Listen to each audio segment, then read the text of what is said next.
கயலை வெளியே நிக்க வச்சு அன்னபூரணி சொல்றாங்க, ஒருத்தன் என்னடான்னா கண்டவளை திருட்டு தாலி கட்டி வீட்டுக்கு கூட்டிட்டு வந்துட்டான்.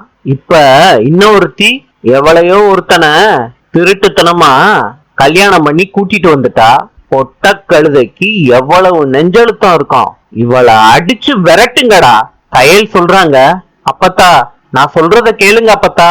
தங்கப்பாண்டி சொல்றாரு, இதுக்கு மேல ஒரு வார்த்தை பேசின உன்னை அடிச்சு கொன்றுவேன் பாத்துக்க. வீட்டுக்குள்ளேயே வரக்கூடாது, வந்த வெளியா ஓடி போயிரு. கயல் கேக்குறாங்க, நான் எதுக்கு போகணும்? இது என் வீடு தானே, நானும் இவரும் இங்கதான் இருப்போம். மனோகர் கேக்குறாரு, என்ன கயல் நீ படிப்பை முடிச்சுட்டு வந்துருவன்னு நாங்க எல்லாரும் எவ்வளவு சந்தோஷமா காத்துக்கிட்டு இருந்தோம். நீ மாலையும் கழுத்துமா இங்க வந்து நிப்பன்னு நாங்க கொஞ்சம் கூட எதிர்பார்க்கல. அண்ணே, இதுல என்னென்ன தப்பு இருக்கு? நான் மேஜர், எனக்கு கல்யாணம் பண்ணிக்கணும்னு தோணுச்சு, நான் கல்யாணம் பண்ணிக்கிட்டேன். ஜீவா சொல்றாரு, என்ன கயல் வீட்டுல ஒரு வார்த்தை சொல்லிட்டு இதெல்லாம் பண்ணிருக்க வேண்டாமா? ஏன் இப்படி வந்து நிக்கிற? கயல் கேக்குறாங்க, எதுக்கு இவ்வளவு ஓவரா பேசிக்கிட்டு இருக்க?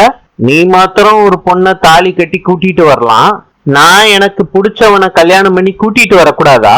கயல், என்ன லூஸ் மாதிரி பேசிக்கிட்டு இருக்க? என்னையும் உன்னையும் எப்படி கம்பேரிசன் பண்ற?